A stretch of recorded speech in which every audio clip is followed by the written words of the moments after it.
네, 안녕하세요 여러분들 반갑습니다. 금융과 에너지 업종을 누구보다 쉽게 알려주는 대이어 멘토 원혁철입니다. 오늘 우진엔텍이라는 기업 알아보도록 할 텐데요. 일단 여러분들도 뭐 아시는 분들이 아시겠지만 우진엔텍 같은 경우 원자력 사업이 진행되고 있죠. 그래서 이 원자력에 대한 모멘텀 좀 알아봐야 될 것 같은데, 원자력이 청정 에너지로 인정을 받은 바가 있었습니다. 그러한 부분에 있어서 우진엔텍이 모멘텀으로 좀 작용을 할 수 있지 않을까, 이러한 부분들 말씀을 드리려고 하고요.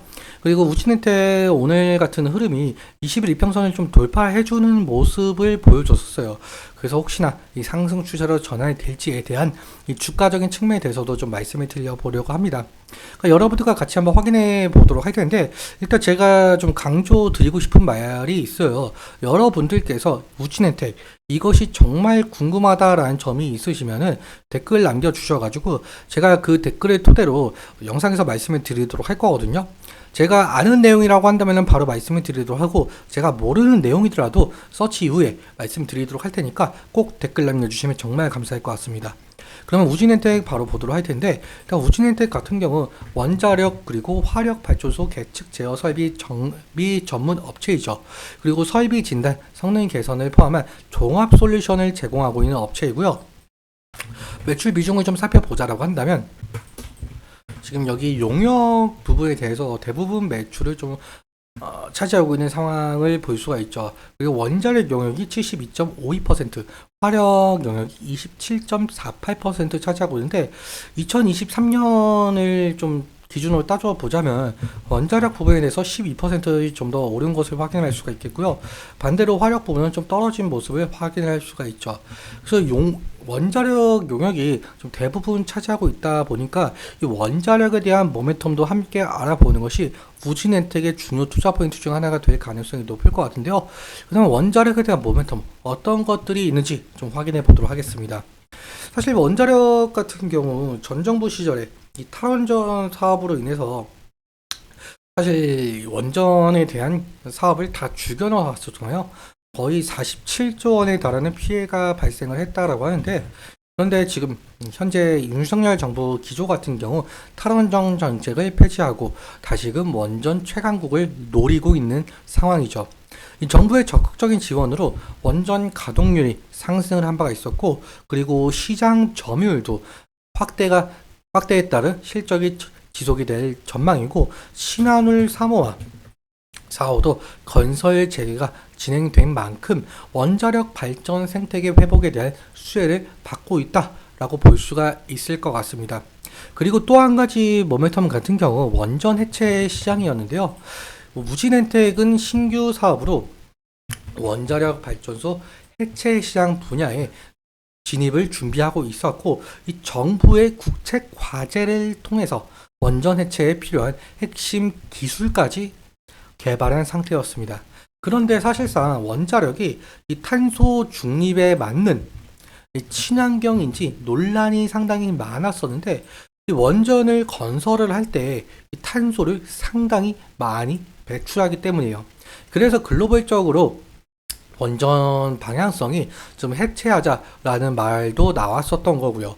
사실 실제로 해체된 원전은 전 세계적으로 10% 안팎밖에 되질 않아서 이 테마 속으로 좀 움직일 가능성도 생각을 해주셔야 될 것 같습니다.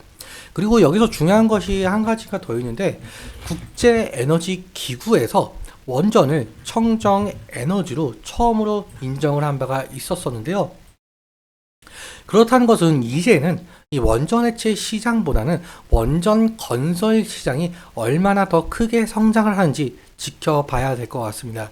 그리고 원전이라는 것은 이 국책 사업이기 때문에 이 정부의 정책 스탠스도 함께 찾아보는 것이 중요 투자 포인트가 될 가능성이 상당히 높을 것 같습니다. 그래서 이러한 점이 우진엔텍의 모멘텀이 될 가능성이 높겠고요. 그럼 차트 보면서 좀 설명 이어서 나가보도록 할게요.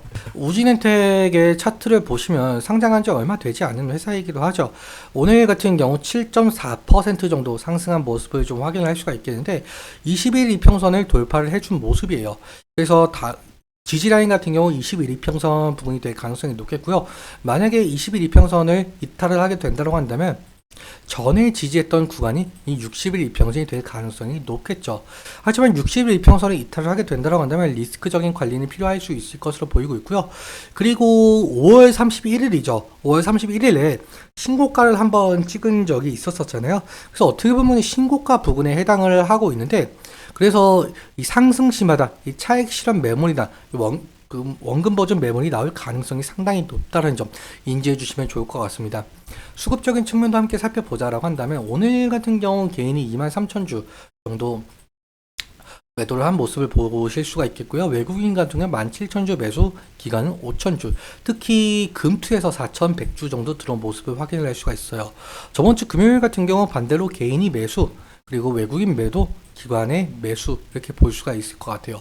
그리고 우진엔텍 상장한 이래 수급을 좀 살펴보자라고 한다면 개인이 180만 주 정도 매수가 진행이 되고 있고요. 외국인 같은 경우 7만 2천 주 매도, 기관은 100만 주 매도가 되고 있는 상황이죠. 특히 금투와 그리고 사모펀드가 매도가 많이 나온 것을 확인할 수가 있겠고, 그리고 특이하게 기타 법인에서 74만 주까지 매도가 나온 모습을 확인할 수가 있습니다.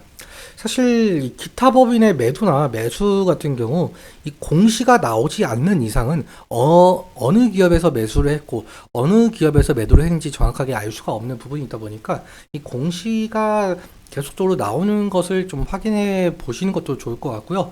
좀 더 자세하게 좀 살펴보자라고 한다면 상장한 이래 키움증권 창구에서 순매수 1위를 차지한 것을 볼 수가 있죠. 오늘 같은 경우 51만 주, 누적 순매수가 51만 주 정도 해당을 하고 있고요. 미래에셋 창구에서 30만 주, NH투자증권 창구 15만 주 이렇게 확인할 수가 있겠는데, 지금 오늘 같은 경우 NH투자증권 창구에서 약 한 3만 주, 3만 5천 주 정도 매수가 들어온 모습을 확인할 수가 있죠. 그 대신증권 오늘 매수와 매도 없다. 삼성창구 오늘 매도가 한 4,000주 정도 더 많았다라고 볼 수가 있을 것 같습니다. 그리고 키움증권 창구 같은 경우도 오늘도 매도 물량이 한 10,000주 정도 나온 것을 확인할 수가 있겠는데, 사실 이 키움증권 창구에서 지금 거래원 순위가 1순위다 보니까 여기서 만약에 매도세가 지속적으로 나오게 된다고 한다면 과연 어느 창구에서 받아줄지도 상당히 중요하죠. 예를 들어 보자면은 키움증권 창구에서 매도 물량이 나왔다. 그러면 외국계 창구, 예를 들어서 메릴리신 창구나 모건스탠리 창구에서 받아줬다라고 한다면 긍정적인 영향이 끼칠 가능성이 상당히 높겠죠. 그래서 이러한 부분들 염두해 주시면 좋을 것 같고요. 오늘은 근데 여기까지 말씀을 드려보고 다시 한번 말씀을 드려보지만 우진엔텍 여러분들께서 정말 이 점이 궁금하다라고 하신다면 댓글 남겨주시면 제가 다음 영상에서 말씀을 드릴 테니까 댓글 꼭 남겨주시면 정말 감사할 것 같습니다. 그리고 오늘 말씀드린 내용과 차트적인 부분에 대해서 제 개인적인 견해가 많이 껴있다 보니까 여러분들의 주관적인 견해와 함께 투자를 현명한 선택하셨으면 좋겠습니다. 오늘도 시청해주셔서 감사하고 지금까지 멘토 권혁철이었습니다. 감사합니다.